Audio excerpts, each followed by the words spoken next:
सो आज हम देखते हैं कि India to take call on Australia's inclusion in Malabar exercise. Malabar एक एक्सरसाइज करता है इंडिया, तो उसमें ऑस्ट्रेलिया का भी इंक्लूजन किया जाना चाहिए। ये इंडिया का टेक ओवर आ रहा है on the context of India China stand of. ठीक है, on the context of India China stand of. ठीक है, तो इंडिया चाइना स्टैंड ऑफ, अब इसमें कौन कौन से नेशन पार्टिसिपेट करते हैं? First is India, second is USA and third is Japan. ठीक है, थर्ड इज जापान। तो it is a trilateral naval exercise involving the United States, Japan and India as permanent partners. ठीक है, permanent partners कौन कौन है? It is a trilateral exercise involving United States, Japan, and India as permanent members. It began as a bilateral naval exercise between India and the US in 1992, and Japan was included in 2015 to make it a trilateral exercise. अभी एक quadrilateral हो जाएगी। ठीक है, quadrilateral exercise हो जाएगी, तो it involves complex maritime operations. तो मैरीटाइम ऑपरेशंस इसमें इन्वॉल्व करे जाते हैं। ठीक है, तो involves maritime operations in the surface, subsurface, and air domains. It also focuses on maritime interdiction operation (MIO), anti-submarine warfare (ASW), anti-air and anti-surface firings. Apart from these, also includes visit board such and seizure VBSS. ठीक है, अब हम बात करते हैं next topic की। Next topic क्या है? Rights of persons with disabilities.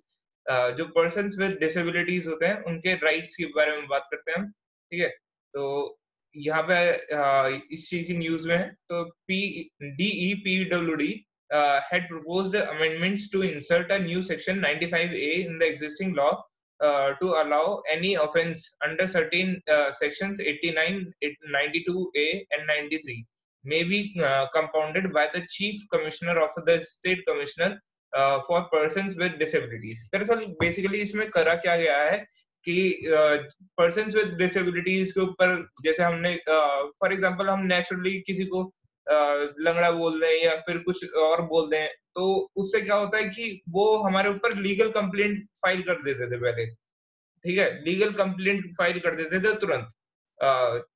Okay, rights of persons with disabilities act 2016, इसके अंतर्गत वो हमारे ऊपर कंप्लेंट्स तुरंत फाइल कर देते थे और हमें जेल तक हो जाती थी। ठीक है, अब उसमें थोड़ा सा लीनियंट करा गया कि भाई अगर आप डिसेबल हो तो क्या कहते हैं, थोड़ा बहुत उसे एक्सेप्ट भी करना चाहिए that we if we are having any disability. For example, I am not good in maths, that's my mental disability. ठीक है, I am not good in maths, so मैं इस बात को एक्सेप्ट करता हूँ। मतलब मैं कभी भी ये नहीं बोलता कि भाई मैं मैथ्स में बहुत ब्रिलियंट बन सकता हूँ, वो कर सकता हूँ, वो कर सकता हूँ। आई am not in good in maths, so if I have any physical disability, so we can accept it कि भाई अगर someone is not having finger or someone is not having leg, इसका सबसे बेस्ट एग्जांपल है सुधा चंद्रन। ठीक है, सुधा चंद्रन जो है उनका सबसे बेस्ट एग्जांपल है कि उनकी दोनों टांगे टूट गई थी, still she continues the dance form, Kathak dance form उन्होंने कंटिन्यू करते गए और उन्हें मतलब नेशनल लेवल पे रिकॉग्नाइज किया गया। ठीक है, सुधा चंद्रन, उनकी दोनों टांगे एक्सीडेंट में खत्म हो गई थी, and she is doing nowadays serials like Nagin and all these also. ठीक है, तो इन सब सीरियल्स में भी काम करते हैं। तो she is an incredible example कि भाई अगर आप डिसेबल हो, इसका मतलब ये नहीं है कि क्या कहते हैं आपके लिए कोई सिंपैथी रखे। ठीक है, सिंपैथी कभी मत जनरेट करवाओ अपने लिए। if you are disabled, तो try to find your field because government has provided many field for disabled also.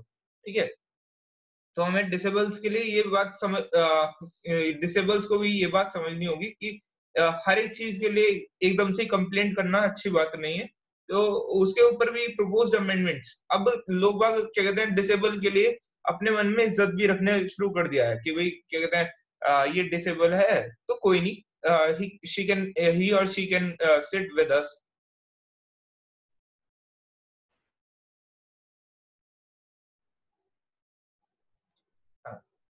ठीक है, तो सिंपैथी बेसिकली हमें बिल्कुल ज्यादा शो ऑफ करने की जरूरत नहीं है कि भाई क्या कहते हैं, ओह आपकी टांग टूटी हुई है तो आपके लिए हम क्या कहते हैं क्या कर सकते हैं। You don't need to do it. That disabled person can walk with this type, can walk with legs, artificial legs. Government is also providing artificial legs, so that disabled person can do it his or her own things by herself or himself. तो ये बातें हमें समझनी होंगी, ठीक है। Next is UAE in support of, ये अभी हमने कुछ दिन पहले करा था, UAE in support of open skies agreement with India. ठीक है, तो ओपन स्काई एग्रीमेंट में इंडिया के साथ आ चुका है यूएई, कि भाई क्या कहते हैं हम अपना जो स्काई का एरिया है वो ओपन रखें। ठीक है, तो इसका इसका बेसिक मोटिव क्या होता है, UAE has asked for open sky policy which will separate from fifth and sixth freedoms। ठीक है, India has an open sky policy with 7 countries, जितनी भी 7 कंट्रीज हैं, मतलब most of our bordering nations. ठीक है, बॉर्डरिंग नेशंस जितने भी हमारे, उनके लिए हमने ओपन स्काई ट्रीटी साइन कर रखी है। ओपन स्काई ट्रीटी में बेसिकली क्या होता है कि 1-on-1 एग्रीमेंट होता है, 1-on-1। ठीक है, यहाँ से ये आया, यहाँ से ये आया, और आपने एग्रीमेंट साइन कर लिया कि भाई हम दोनों आपस में एग्री करते हैं, हम आप हमारे ऊपर से प्लेन लेके जाइए और हम आपके ऊपर से प्लेन जाने देंगे। ठीक है, तो इस तरीके से क्या होता है कि जो फ्लाइट का जो पेट्रोल का खर्चा एक्स्ट्रा होता है। For example, if I want to go to Europe, if I want to go to Europe, Europe जाना है मुझे। ठीक है, और यहाँ पे बीच में यूएई है। ठीक है, यूएई है और यहाँ पे इंडिया है, तो यहाँ से यहाँ तक जाने में फिर हमें घूम के जाना पड़ता है, तो उसमें पेट्रोल और डीजल इन सब चीज का खर्चा ज्यादा होएगा। तो एक वो कहते हैं ना, displacement is always better than distance. ठीक है, डिस्प्लेसमेंट जो होता है मतलब एक तरीके की स्ट्रेट लाइन जो होती है वो हमेशा घूम फिर के जाने से बेहतर होती है। ठीक है, ट्रैवलिंग में। ठीक है, तो what is open sky agreement? It is a bilateral agreement where two countries negotiate to provide rights for airlines to offer international passengers and cargo services. It encourages connectivity and passenger travel between the two countries, as well as helps in reduction of airfares on the routes। ठीक है, एयरफेयर्स on the roots, देखो airfare अपने आप ही कम हो जाएगा, जब distance कम हो जाएगा तो अपने आप ही एयरफेयर जो फ्लाइट के टिकट्स की कॉस्ट होती है वो अपने आप ही कम हो जाएगी। ठीक है, तो अब नेक्स्ट है, these are the Uighur Muslims. Uighur Muslims, ये उइघुर मुस्लिम्स हैं। ठीक है, तो इनका बेसिकली इलाका क्या था कि भाई इनके इलाके पे चाइना ने कब्जा कर लिया था, और फिर इन्हें अपने क्या कहते हैं कंटेनमेंट कैंप में इन्हें डाल देते हैं। देखो इस तरीके से, ठीक है, इस तरीके से कंटेनमेंट कैंप में डाल देते हैं और फिर इनके साथ टॉर्चर करते हैं। इनकी जो बिल्डिंग्स हैं बहुत खूबसूरत खूबसूरत इमारतें बनी हुई थी इनकी, और वो सारी इमारतें इनकी मतलब ढा दी गई हैं। और many of the Uighur Muslims are not even in camp, मतलब बहुत सारे उइघुर मुस्लिम्स को चाइना ने मार गिराया है। So China is just like a psycho nation, मतलब it's just like a psycho nation जिसका कोई वजूद नहीं है, और जो दुनिया पे बस ये चाह रहा है कि क्या कहते हैं हम दुनिया पे अत्याचार करें और दुनिया के पूरे एरिया को ऑक्यूपाई करते रहें पैसे के बलबूते पे। तो हमें चाइना को बहुत मुंह तोड़ जवाब देना पड़ेगा आने वाले टाइम में, और हमें इस बात का ध्यान रखना है कि we are the symbol of human rights, मतलब India is the symbol of human rights. हम एक एक इंसान से दूसरे इंसान की मदद करने वाले देश में से गिने जाते हैं। ठीक है, तो हमें हमेशा उइगुर मुस्लिम्स के मुद्दे को जगा के रखना है कि भाई आप चाइना ये सब चीजें गलत कर रहे हो। ठीक है, और बेसिकली आवाज कहाँ पे उठाता है चाइना कि भाई इंडिया इंडिया में बहुत गलत किया जा रहा है। इंडिया में हर एक मुस्लिम बहुत अच्छी खासी फ्रीडम एंजॉय करता है। ठीक है, बहुत अच्छी खासी फ्रीडम एंजॉय करता है, and I have many friends जिन्हें इतना सा भी डर नहीं लगता कि भाई क्या कहते हैं हमारे साथ कुछ गलत होगा या कुछ होगा, because India is a nation of peace. मैं ये नहीं बोल रहा कि आप पॉलिटिकल व्यू पॉइंट पे जाओ, ठीक है, पॉलिटिकल व्यू पॉइंट पे बिल्कुल जाने की जरूरत नहीं है। India is a nation of peace, ठीक है। सीए से, सिटीजनशिप अमेंडमेंट एक्ट से क्या कहते हैं मुस्लिम्स का कोई लेना देना नहीं है, और जितनी भी चीजें हैं उन्हें हमें समझना पड़ेगा आने वाले टाइम में, ठीक है।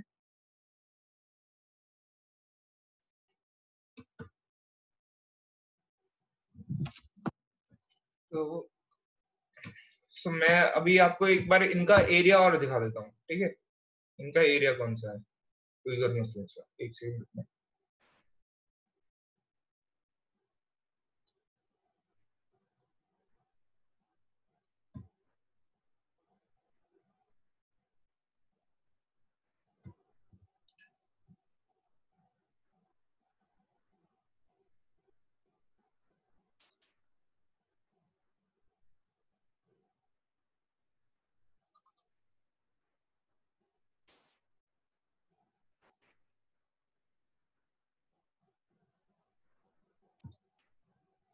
तो ये है आपका East Turkestan, East Turkestan, East Turkestan. This is the area of Uighur Muslims. तो ये चाइना ने ऑक्यूपाई कर लिया था, ठीक है, चाइना ने पूरा ऑक्यूपाई कर लिया था।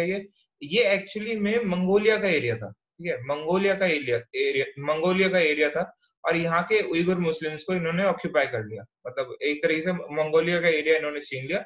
दैट्स वाई यहाँ पे जो कजाकिस्तान है, किर्गिस्तान है, वो चाइना को बिल्कुल भी पसंद नहीं करते, ठीक है। तो चाइना को इसी चीज की वजह से कि भाई आपने मुस्लिम एरियाज को भी नहीं छोड़ा, तो why should we support China, that's the main thing, ठीक है। अब हम बात करते हैं हमारी ज्योग्राफी की। अब हम ज्योग्राफी पे आते हैं अपनी। We were at lakes. मेरे को एक बार बता देंगे कौन सी लेक पे थे हम?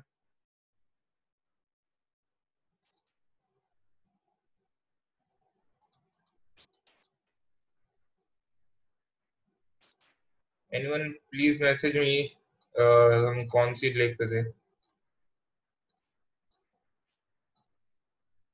Lakes and we were eight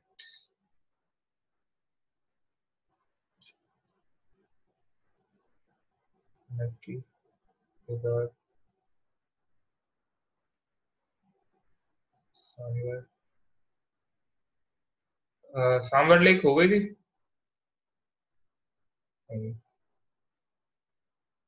कोई बताएगा भाई?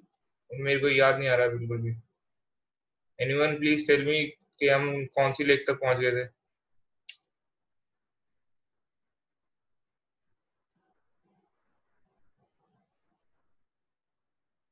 कोई तो बोल दो।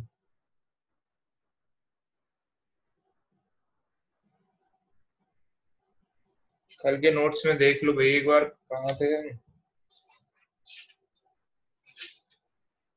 Where were we?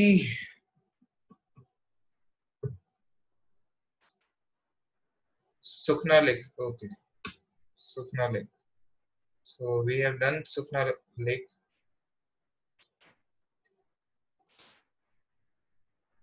Next is Renuka Lake. Okay, Renuka Lake located in Sirmur district of Himachal Pradesh. ठीक है, located in Renuka Lake. Renuka Lake located in Sirmur district of Himachal Pradesh, situated at the height of 672 meter. Situated at the height of 672 meter. ठीक है। Largest natural lake of Himachal Pradesh. Largest natural lake of Himachal Pradesh. I have been there. Renuka lake मैंने देखी है, ठीक है, बहुत खूबसूरत है, बट इसका वाटर लेवल इतना ज्यादा हाई नहीं होता है। मतलब वाटर लेवल आप अगर सोचें तो कि ज्यादा हाई होगा, तो इतना ज्यादा हाई नहीं होता है रेणुका लेक का। Ramsar convention site, Ramsar convention site है, ठीक है, Ramsar convention site. full of colorful fish and other aquatic animals, surrounded by a wildlife sanctuary. Surrounded by a wildlife sanctuary. Yeah. Next is Didwana Lake. Didwana Lake, as I told you, many of the lakes are there in Rajasthan. So a saline lake, मतलब नमकीन lake of Rajasthan. देखो राजस्थान में saline lake ज्यादातर क्यों है? इसका reason है वहां पे पाए जाने वाली Aravalli hills. Aravalli hills have degraded over a long time period. The क्या कहते हैं oldest rocks of India is Aravalli rocks. तो वो काफी लंबे टाइम से डिग्रेड होती चली जा रही है. ये बिलीव करा जाता है कि वो भी फोल्डेड माउंटेन्स थे, just like Himalayas in their time period. ठीक है. उसके बाद वो घिसने जब शुरू हुए तो उसके बाद उनकी जो सेडिमेंट्स है वो इन लेक्स में इकट्ठा होने शुरू हुए और lakes have become saline over a long time period. ठीक है. Lakes have become saline over a long time period. Naini lake. Naini lake at the heart of the city of Nainital. At the heart of city.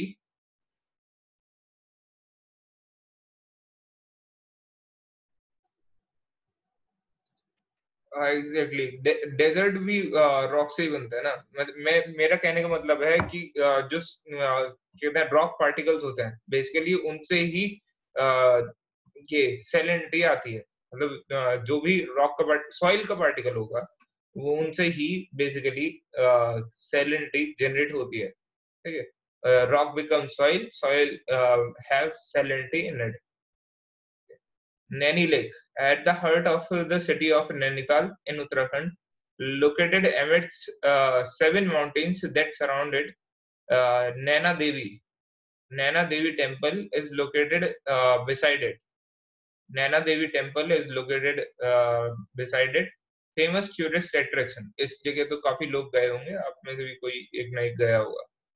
So Loktak Lake, it is the most important question. ठीक है. ये ज्यादातर आपको मिलेगा ही मिलेगा. मतलब आप कोई सा भी एग्जाम उठा के देख लीजिए फ्रॉम मतलब अगर आप सिपाही के लेवल से एग्जाम उठा के देखेंगे और आईएएस का एग्जाम पेपर उठा के देखेंगे तो उन सब में ये लॉकटक लेक और क्या कहते हैं सांभर लेक. ठीक है. सांभर लेक ये दो ऐसी चीजें हैं कि मतलब ये पूछी गई हैं कई बार. many times. ठीक है. Many times they have been asked in each and every exam. ठीक है. तो largest freshwater lake in northeast, located in Manipur. Located in Manipur. It has a floating island. इसकी एक प्रॉपर्टी है. ठीक है. Floating island. Floating island. Floating island called Fumdis. Fumdis. ठीक है. Floating island called Fumdis. Cable Lamjao. Cable Lamjao national park यहाँ पे situated है. Source of water for hydro power generation, irrigation and drinking water. Source of water for hydro power के लिए ये important है. Fishing, यहाँ पे फिशिंग भी होती है अच्छी खासी. और ये एक रामसर कन्वेंशन साइट है.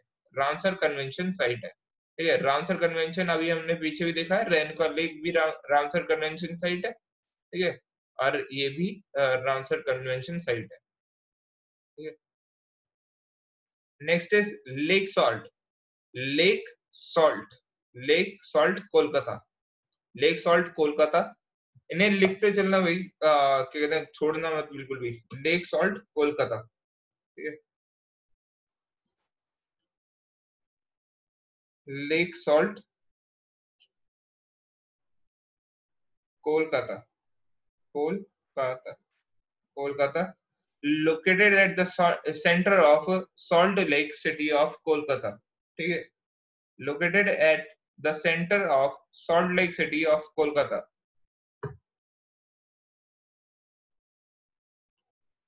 Surrounded by the Central Park. Surrounded by the Central Park. Surrounded by the Central Park. Surrounded by the Central Park.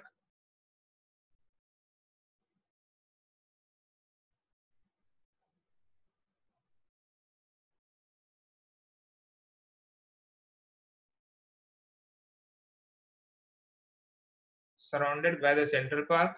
Recreation and tourist spot. Recreation and tourist spot, surrounded from all sides by wall-planned buildings with grid settlements. Well-planned buildings with grid settlement. Okay.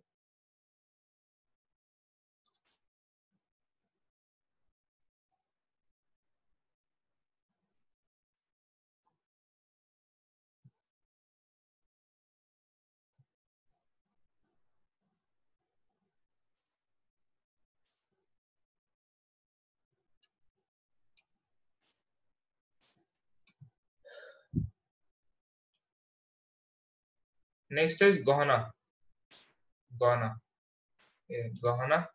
A massive landslip in September 1893. A massive landslip. A massive landslip in September 1893 created a natural dam across the tributary of Alaknanda. Across the tributary of Alaknanda. Alaknanda Alaknanda और भागीरथी मिलके क्या बनाती है? गंगा. ठीक है. Alaknanda one side and Bhagirathi other side, they combine and form what? The river Ganga. ठीक है. Tributary of Ganga. तो ये नेचुरल डैम के क्रॉस बन गई है. दरअसल क्या होता है कि हम जब डैम बनाते हैं तो डैम के पीछे का जो एरिया है वहां पे एक एक ना एक लेक बनी जाती है. फॉर एग्जांपल टीरी डैम के पास टीरी पे भी एक लेक बन गई है. तो इसी तरीके से गोहना है. ठीक है. Existed till 1970 when it was broken again. Existed till 1970. 1970 तक थी ये और फिर उसके बाद ये टूट गई थी. ठीक है. Garhwal region of Uttarakhand. Garhwal region of Uttarakhand.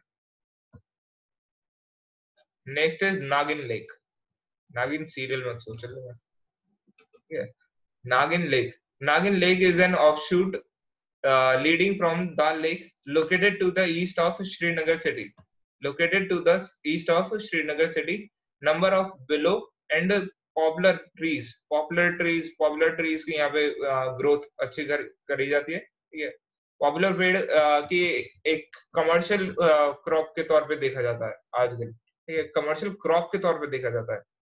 Tree है ये ट्री और एक तरीके से आजकल ये कमर्शियल प्लांटेशन बन गया. मतलब अगर हम पॉपुलर के पेड़ उगाते हैं तो ये ठीक है बिल्कुल स्ट्रेट उगते हैं. मतलब इनमें ज्यादा ब्रांचेस नहीं होती हैं. और फॉर एग्जांपल जो वुड कटर इंडस्ट्री होती है, जो टिम्बर इंडस्ट्री जिन्हें कहते हैं हम, तो टिम्बर इंडस्ट्री को भी पॉपुलर के पेड़ बहुत ज्यादा पसंद आते हैं because they are strong and feasible और इनकी खेती भी काफी की जा रही है और ये काफी स्ट्रेट होते हैं. मतलब बिल्कुल नीचे से ऊपर तक बिल्कुल सिमिलर से दिखते हैं. ठीक है. तो उससे क्या होता है कि many of the things are made with the help of poplar trees. A popular tourist destination. Next is Dal lake. Dal lake. Dal lake तो आप सभी को पता ही होगा कि यहाँ पे जो बोट चलती हैं. ठीक है. बोट जो चलती है होम बोट जिन्हें कहते हैं. ठीक है. Second largest lake of Kashmir, जो सर्दियों के टाइम, ये सर्दियों के टाइम पे पूरी जम भी जाती है. Second largest lake of Kashmir valley, located in Srinagar, located in Srinagar, nicknamed jewel of Kashmir. Jewel of Kashmir, Kashmir का हार. ठीक है. Tourism, recreation, fishing, water plant harvesting. Shoreline is dotted with gardens, parks, houseboats, hotels.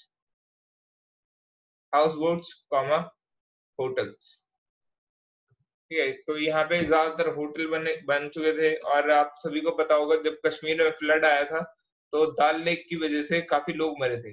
दरअसल क्या होता है कि मैं आप सभी को ये कंसेप्ट थोड़ा समझाने की कोशिश करता हूँ.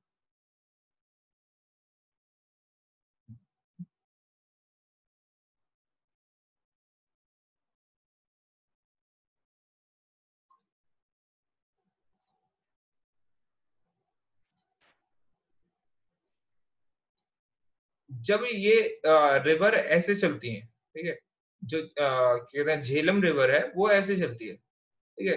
तो कई बार क्या होता है कि वो अपना पाथ चेंज कर देती है. अपना पाथ चेंज कर दिया तो पाथ चेंज कैसे कर दिया कि भाई यहाँ से ना चल के फिर ऐसे चल गई, ठीक है, ऐसे चल गई, तो इस तरीके से चल गई। तो क्या होता है कि ये एरिया का जो पानी है, ये एरिया का जो पानी है ये छूट गया, ठीक है, ये एरिया का पानी ये छूट गया, और वो झेलम रिवर जो है वो इस रूट पर आ गई। ऑल्दो उसका रूट ये भी है, ठीक है, उसका रूट ये भी है, ठीक है। तो ये जो पूरा एरिया है ये एक्चुअली में झेलम रिवर का एरिया है, ठीक है। इस एरिया में एक्चुअली में कुछ होना ही नहीं चाहिए था, बट क्या हुआ कि डाल लेक बनी, तो यहाँ यहाँ पे इसकी पूरी बाउंड्री घेर ली, ठीक है, पूरी बाउंड्री घेर ली, और यहाँ पे होटल्स वगैरह सब बनाते चले गए कि भाई यहाँ पे होटल बना दिया, यहाँ पे होटल बना दिया, यहाँ होटल बना दिया, यहाँ होटल बना दिया, और ये पूरा एरिया यहाँ पे इन्होंने लोग बागों ने घेर लिया, ठीक है। तो क्या कहते हैं इन्हें क्या कहते हैं, मोरेन्स, ठीक है। तो जैसे ही वाटर लेवल बढ़ा, मतलब ग्लेशियर्स मेल्ट हुए, ग्लेशियर्स है, तो ग्लेशियर मेल्ट हुए, तो झेलम का पानी का लेवल बढ़ा। तो ये क्या होगा कि अब इस रूट पे तो ये अपना वाटर कैपेसिटी जितनी थी उतनी होल्ड कर रही है, बट उससे ज्यादा होल्ड नहीं कर पाएगी, ठीक है। फिर उससे ज्यादा होल्ड नहीं कर पाएगी, तो ये अपनी जो पुरानी रूट थी उस पर वापस आएगी, ठीक है, पुरानी रूट थी उस पर वापस आएगी। तो उस रूट में क्या होगा कि ये एरिया भी घिर जाएगा, ये एरिया भी घिर जाएगा, और यहाँ पे क्या आ जाएगा, फ्लड, ये यहाँ पे आ जाएगा फ्लड पूरे में, इस तरीके से फ्लड आ जाएगा। तो फ्लड का बेसिक कारण कोई भी क्या कहते हैं नेचुरल कैलामिटी नहीं होती, कई बार ये ह्यूमन मेड होती है, और हम क्या कह देते हैं इसे, नेचुरल कैलामिटी। सेम उत्तराखंड में भी हुआ था कि भाई क्या कहते हैं जब आप रिवर के पाथ में, जो रिवर का रास्ता है उसी में ही आप अगर होटल्स और बिल्डिंग्स और ये सब चीजें बना दोगे, मतलब रिवर अपना नेचुरल पाथ पे आ ही जाएगी जब भी उसकी वाटर होल्डिंग कैपेसिटी जितनी है उससे ज्यादा पानी आ जाएगा उसमें। तो आप रिवर के पास में आते ही क्यों, मतलब मेरे को ये चीज कभी समझ नहीं आती कि भाई आप रिवर के पास में आते ही क्यों, क्यों इतना ज्यादा सेटलमेंट करना होता है कि रिवर के एरिया में ही आपको सेटलमेंट करना है। और खास तौर पे ये देखा जाता है कि क्या कहते हैं जो भी होटल होते हैं वो क्या कहते हैं कि आप सभी होटल का मैनिफेस्टो में लिखा होता है river side view hotel room, मतलब आपके शीशे से रिवर दिखाई देगी, मतलब आप रिवर के बराबर में अगर आप रह रहे हो, होटल में पैसा खर्च कर रहे हो, तो एक्चुअली में आप मरने के लिए तैयार हो रहे हो, ठीक है। और फिर बाद में पब्लिक क्या कहती है कि क्या कहते हैं ये नेचुरल कैलामिटी होगी और कितना नुकसान होगा।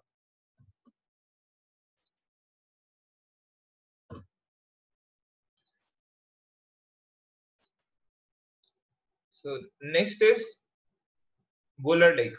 Buller Lake, okay, horseshoe-shaped large freshwater lake in Bandipur district, formed of the tectonic activities and fed by Jhelum, ठीक है, झेलम रिवर के द्वारा। और ये भी रामसर साइट है। देखो दाल लेक भी झेलम की एक ट्रिब्यूटरी से, मतलब मैंने जैसा आपको समझाया अभी, और वुलर लेक भी सेम उसी प्रोसेस से बनी हुई है। Lake size varies with season, lake का जो साइज है वो सीजन के अकॉर्डिंग वेरी करता है। मैंने जैसा आपको बताया कि क्या कहते हैं वाटर वाटर अगर ज्यादा आता है झेलम में तो लेक का साइज बड़ा हो जाता है, अगर नहीं आता। वुलर के पास में क्या है कि वुलर के पास में ज्यादा कंस्ट्रक्शन वर्क हुआ नहीं है, ठीक है, फॉर गॉड से वुलर के पास में ज्यादा कंस्ट्रक्शन वर्क नहीं हुआ है, ठीक है। तो lake size varies with season, lake size varies with season. Largest lake of Kashmir valley, largest lake of Kashmir Valley. Sorry. Important fish habitat, Tulbul project, Tulbul project, Tulbul project at its mouth. ठीक है, अब हम इन सभी lakes को एक बार locate कर देते हैं। मैं एक बार नाम लिख देता हूँ, डाल लेक, गोहना, एंड नागिन lake, and then 24th is 24th is Dal Lake, and 25th is Wooler Lake, Wooler Lake. 25th is Wooler Lake. Okay, so अब हम मैप पे लोकेट कर देते हैं एक बार।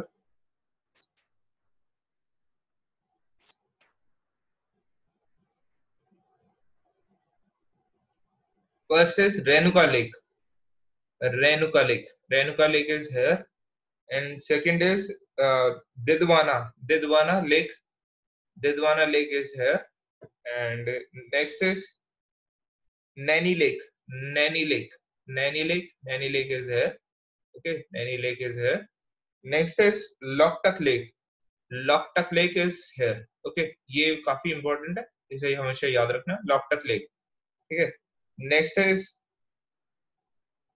Lake Salt Kolkata, Lake Salt Kolkata. ठीक है, next is Gohana, Gohana, Gohana Lake is in, okay, is in Uttarakhand over here. Okay, next is Nagin Lake, Nagin, ये नागिन कहाँ है भाई, मैंने आज पहली बार नाम सुना इसका, नागिन lake.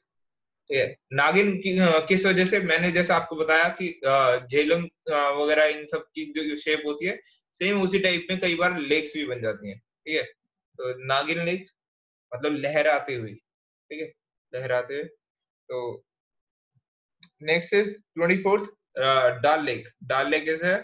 Next is Buller Lake, Buller Lake is here. Okay, so अब हम शुरू करते हैं the Hindu analysis, the Hindu analysis.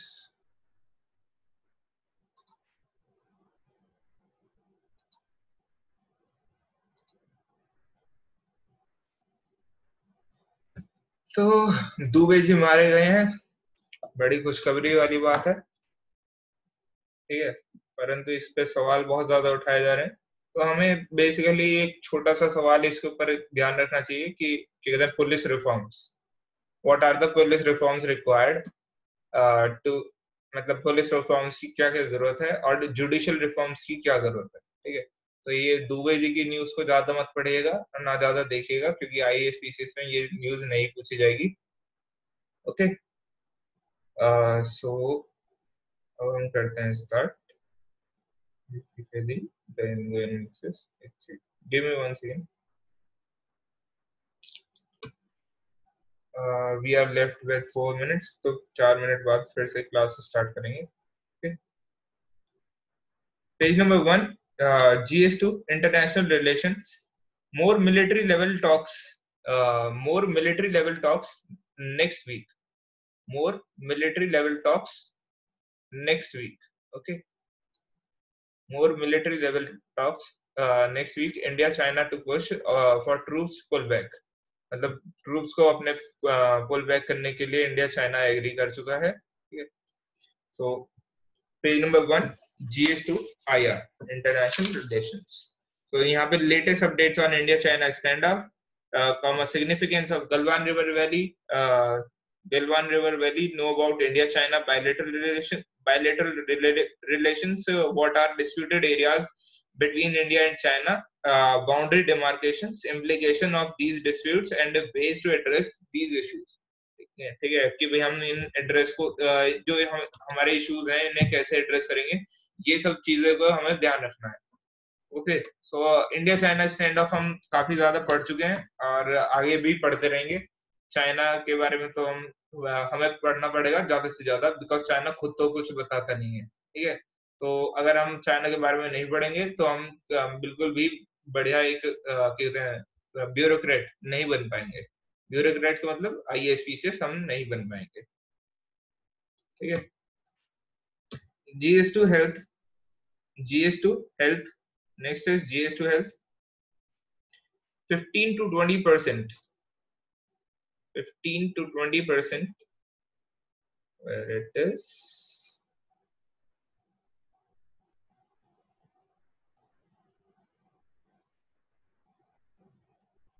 these news are very difficult to find. 15 to 20% in Delhi. Okay, here it is. ये छोटी न्यूज होते हैं, ये बहुत डिस्टर्ब करती है मेरे को। 15 to 20% in Delhi have antibodies sero service.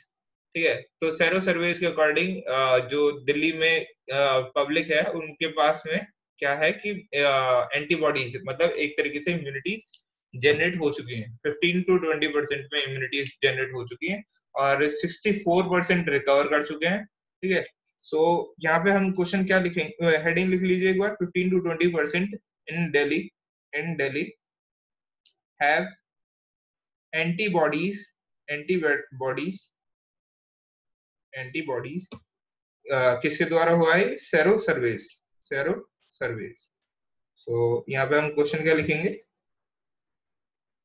What is covid sero survey, covid sero survey and how testing is done through various methods. ठीक है, ये तो हमने कर दिया। At least 15 to 20% over 22,000 people tested across the city as part of serological survey.